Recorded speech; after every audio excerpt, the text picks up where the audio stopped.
अस्सलाम वालेकुम। कैसे हैं जी आप सब। उम्मीद करती हूँ कि आप सब ठीक होंगे और मैं भी बिल्कुल ठीक हूँ। वैसे मेरा गला ख़राब है इसलिए मैं आज थोड़ी ना स्लो भी बोलूँगी, क्योंकि मैं ज़रा तेज़ बोलती हूँ ना तो मुझे खांसी आने शुरू हो जाती है। अच्छा, ये है संडे के दिन का व्लॉग, जिस दिन शब बारात थी, यानी उस रात इबादत की रात थी। तो ये दिन में मैं जब नहा धो के फ़्रेश हो गई थी तो उसके बाद फिर मैंने नमाज़ अदा की थी। और ये जो आप कपड़े प्रेस करने वाला व्लॉग देख रहे हैं ना, यानी उसमें क्लिप देखनी है, तो ये था मेरा नमाज़ पढ़ने के पहले का। क्योंकि जब मैं शब बारात के लिए नमाज़ वगैरह पढ़ी थी तो उसमें मैंने नेल पॉलिश वगैरह भी रिमूव कर दी थी। तो इबादतें की थी और बहुत सी दुआएं की थी। तो अल्लाह ताला हमारी सब दुआएं कबूल फरमाए, आमीन। बस ये अपने हस्बैंड के लिए ना कपड़े, जब भी मेरे पास टाइम होता है ना, कुछ टाइम फ्री बच जाता है, तो उनके लिए मैं कपड़े प्रेस करके हैंग कर देती हूँ। क्योंकि एक तो वो जॉब करते हैं और दूसरा जब भी वो बाहर जाते हैं कोई भी ग्रॉसरी करने या कोई भी चीज़ लेने, तो वो हमेशा कपड़े आयरन किए हुए ही पहनते हैं। हाँ, अगर कैजुअल ट्राउज़र शर्ट पहने तो उनके लिए इतना नहीं होता कि वो डेली करें, लेकिन जब वो कमीज शलवार पहनते हैं तो वो आयरन किए हुए ही पहनते हैं।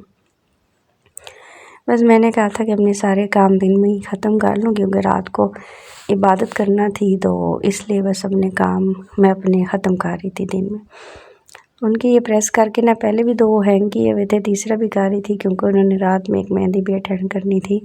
तो मैंने कहा कि उन्हें ना जो भी समझ में आएगा, यानी अच्छा लगेगा पहनने के लिए, जाने के लिए, तो वो इनमें से कोई भी पहन लेंगे। बस उनके प्रेस करके मैंने अलमारी में हैंग कर दिए थे। और उसके बाद फिर हमारे दोपहर के खाने की बारी आ गई थी। तो आज मैंने बना लिया था चिकन, आलू और मटर, ये मैं बना रही थी। और आटा भी खैर मैंने गूंद के रखा था, गूंदा हुआ था थोड़ा, और फिर मैंने बाद में और भी गूंदा था। लेकिन इस टाइम ना बहुत दिल चाह रहा था, हमने बहुत अरसा हो गया था कि सादे नान नहीं थे खाए, बहुत दिल चाह रहा था कि सादा नान खाएं। और फिर मैंने अपने हस्बैंड से कहा था कि आज आप ना जाकर सादा नान ला दें, क्योंकि वो दोपहर के टाइम ना घर आ गए थे। फिर वो स्पेशली दोबारा से गए हैं और जाके ना सादा नान ले आए थे। क्योंकि रोगनी नान मेरा बेटा और मेरे हस्बैंड तो खा लेते हैं, लेकिन ना मुझे पता नहीं क्यों रोगनी नान अच्छे नहीं लगते।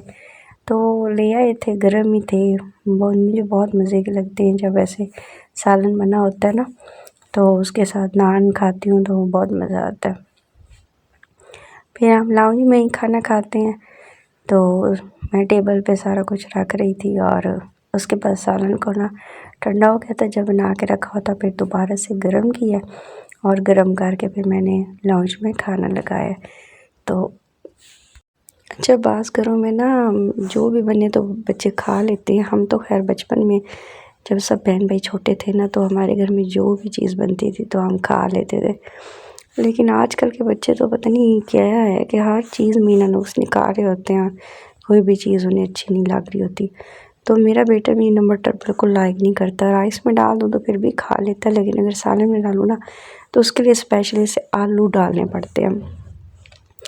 अच्छा, आज मैंने ना एक नानी और दादियों की जैसे रेसिपीज़ होती हैं और हम फॉलो करते हैं। मेरे ख़्याल में जो पहली रेसिपी थी ना, वो क्योंकि ऑर्गेनिक थी, सारा कुछ ऑर्गेनिक हुआ करता था, जैसे देसी घी, सब्ज़ियाँ, फ्रूट्स वगैरह, तो पहले खाने भी बहुत लज़ीज़ बना करते थे। तो आज मैंने भी एक रेसिपी इसमें शेयर की है, ज़रूर उसको आपने ना ट्राई करना है। खैर, फिर रात का ये व्लॉग है। रात में फिर हमने इबादत की थी, मेरा बेटा और मैंने, क्योंकि मेरे हस्बैंड ने तो एक मेहंदी अटेंड करनी थी, वो वहाँ चले गए थे। तो फिर जब हमने इबादत कर ली, काफ़ी देर तक हम नवाफिल और नमाज़ पढ़ी थी, नवाफिल पढ़ते रहे थे। फिर उसके बाद मेरे बेटे को भूख लगी, तो ये जो रेसिपी है बहुत छोटी सी है, लेकिन ना मेरी अम्मी और मेरी दादू इसी तरह ना कभी कभार बना लेती थी। जब सालन कोई मज़े का ना हमें लग रहा होता या हमारा दिल कर रहा होता कुछ ऐसा, तो इस तरह करते हैं कि देसी घी जो होता है ना, उसको ज़्यादा सारी मिकदार में डाल देते हैं, उसमें प्याज, टमाटर और सब्ज़ मिर्च वगैरह काट देते हैं।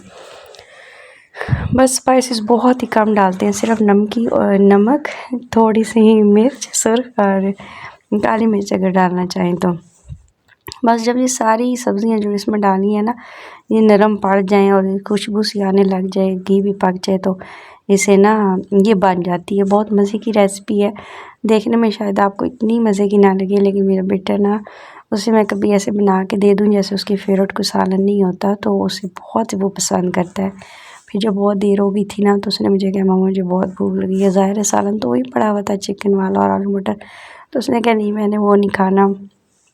मैंने उससे पूछा सैंडविच बना दूँ, नहीं। तो मम्मा वही बना देना जो कभी मुझे नानो बना के देती है, यानी मेरी अम्मी और मेरी दादो ये बनाती थी। दादो बनाती थी, मेरी अम्मी ने उनसे देखा किया और फिर अम्मी भी, तो अब हमारे घर में भी बनती है। ज़रूर इसे ट्राई करना। देसी घी का वैसे ही अपना एक बहुत मज़े का टेस्ट होता है। तो ये जी लेट से भूख लगी थी, तो ज़ाहिर है जब ऐसा मज़े का खाना बना तो मेरा भी दिल कर पड़ा कि ना मैं भी एक चपाती खा ही लूँ। ये तकरीबन 12:30 के का टाइम था। बस अब हम ये खाना बना रहे थे, लेट नाइट का जो हमारा फूड चल रहा था, तो ये बनाया खाया, बहुत मज़ा आया और ना फिर इसके बाद हम सो गए थे। बस आज का जो व्लॉग है उसमें मैंने रेसिपी भी आपके लिए शेयर की और ये मेरा शब बारात का व्लॉग है। बस गला ख़राब है, अगर कोई गलती हो गई हो या कुछ समझ ना आए तो उसके लिए मैं अभी से माज़रत करती हूँ। तो लाइक शेयर और सब्सक्राइब ज़रूर करें मेरे चैनल को। इजाज़त दें, अल्लाह हाफ़िज़।